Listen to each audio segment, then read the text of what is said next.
Okay, Jules, I'm going to try to go through your list because you gave me a big long list and I want to get into it. You talked about the reason for this protest, and the reason why you're standing behind this No Kings thing is because of women's rights, gay rights, minorities, DEI, union and working class people rights, taxing billionaires, climate, public education, gun control, and you protect, being able to protest peacefully for your First Amendment rights. So I'm going to try to go through this fast. First, let's talk about women's rights. Honestly, what it comes down to, what most people are talking about, is abortion.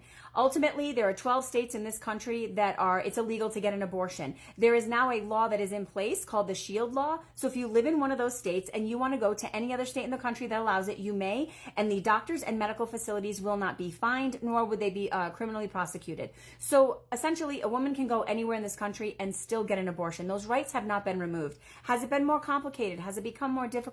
It has. You have a conservative administration, and that's what their voters voted for. But that doesn't make him a king. That means he's following through on campaign promises that he said he was going to make. But again, rights completely have not been removed. It has become more complicated. And just for what it's worth, Roe versus Wade was overturned in 2022, not even during his administration.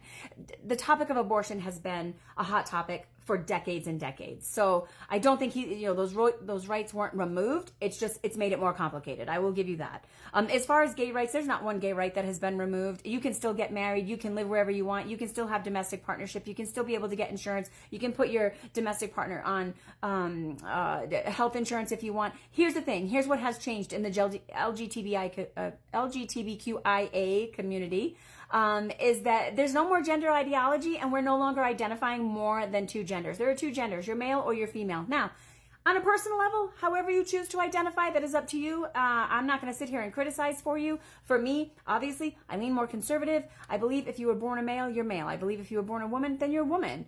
But if you want to go and mutilate your body, you can. But what he's doing is he is putting things in place that say my tax dollars are no longer going to be paying for that. If you are in jail and you are trying to get, breast top surgery, you want to get breast implants, I'm not going to be paying for that because it's how you feel and you desire and you have a need to be there. I do think there's a huge major mental health issue, which leans into the gun right issue. I don't think removing all the guns is going to solve our problem. I think there needs to be strict gun laws. I don't think it should be simple for people to get guns, but you know what? At the end of the day, the people that are using the guns and causing death and school shootings and hospital shootings and church shootings and movie theater shootings, they're not getting those guns legally. So having laws in place that supposedly make it harder, they didn't get them through the law to begin with. If I'm mentally ill and I wanted to remove you from this earth and somebody made it preventable to where I can't get a gun, I can guarantee you I can still find a way to take your life. And I'm just telling you, you see all these stabbings, you see poisonings. It's a tough issue, but that doesn't make him a king. Again, it means he's working for the people that voted him in. And you may disagree with it, but that doesn't mean this is a monarchy, and that doesn't mean that he's a king. Climate, I don't think he cares much about it. I'll give you that one. Again, I don't think it makes him a king. You definitely should be able to protest it because you want to see more done in that area. But that doesn't make him a king.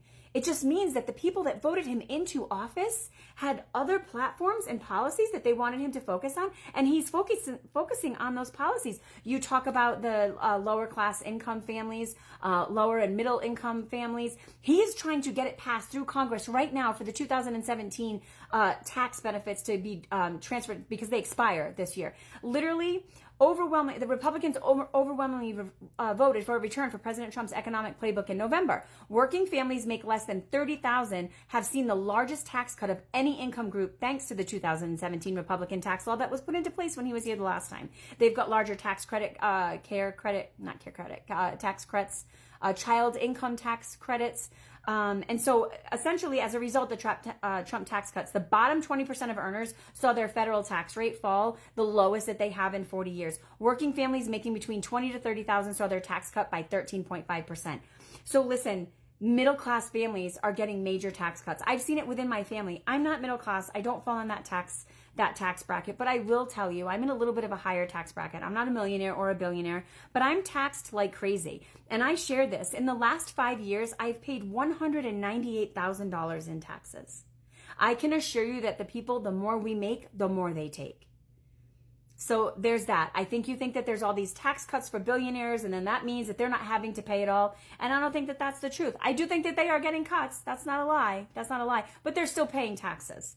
But again, that doesn't make him a king. It just means you don't like his policy. The greatest protest that you can do for this, if you don't like these policies, is vote in November. But there was an overwhelming vote, popular and electoral, that said people were tired of the old policies. The Democrats have been the ones that have said they've always been in support of the middle class. Tell me how Democrats have helped the middle class. You know, there is a huge movement of Black America that support Trump and the Trump movement because they see more benefits than when Democrats are in charge. That is not my opinion. That is fact. I'm asking you to do your homework and research it. I'm not trying to change your mind. I'm just saying, let's find some common ground. I can agree with you on some things, that they are not the things that you guys wanted, desired, or voted for. But again, that doesn't make him a tyrant. That doesn't make him a king. Now, how he handles some things, I don't agree with. I think immigration was, illegal immigration was out of control. And people will talk about how there's illegal immigrants here that put back into the economy and all of that stuff. That is true. But the drain financially of how it's pulled out of the economy was topsy-turvy. So they weren't putting in more than what they were taking out. And quite frankly, how much do you think a society can be drained upon by just flooding people into this country? Listen, I am a Christian. I am a strong believer in God's word, and I believe that we are supposed to open borders to help our neighbors and those seeking refuge. Trust me. I struggle sometimes when I see some of the things that go on with ICE and all the other things, but I am in support of ICE, and I am in support of the job that they are doing. I'm not always in support of the tactics and some of the things that I'm seeing, but I will tell you, we are in a conundrum because of the situation that the last administration put us in. Millions and millions and millions of unvetted people came into this country. And I think where I get the most bothered is that I'm like, well, you're all protesting what's going on with illegal immigration, but why weren't you protesting? I literally saw someone at the protest asked this weekend, someone said to them, did you vote for Biden? Yes. Did you vote for Obama? Yes. Do you realize that Biden and Obama deported far more? Their deportation exercise, what they did, was in the hundreds of thousands more than what Donald Trump has actually deported.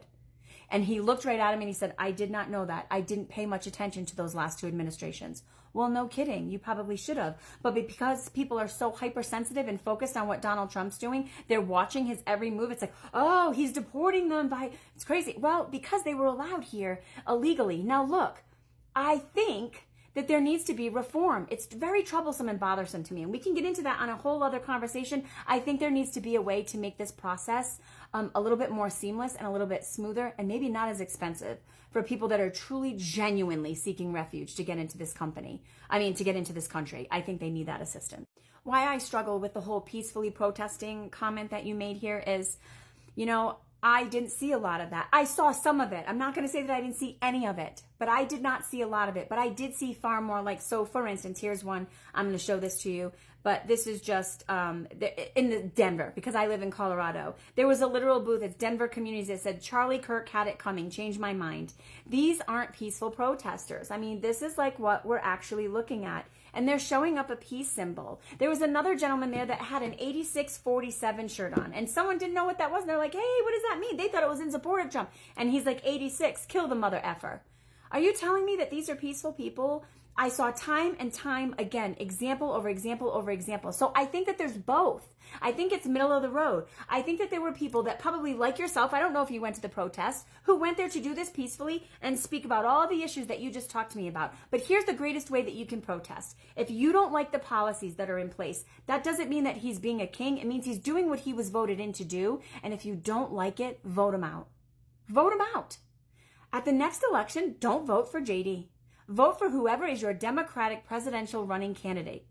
That's the best protest that you can do. And I'm not saying don't have a voice while he's in place, but what I saw in the examples of protesting yesterday, to me, did not come across as peacefully. Now, were there cities burning down like I've seen in the past? No. Overall, for the millions of people that came out, overall, at the end of the day, it was peaceful in the way of a lack of crime. But people were cruel, hurtful, and just terrible to one another. And some of the things that they were saying, if you weren't on the same side, it's become cruel. It's not peaceful. I saw many conservatives just wanting to have conversations, and people were telling them to literally just go fuck themselves. And I'm not going to talk to you. You look like someone that supported Charlie Kirk. You belong where he is.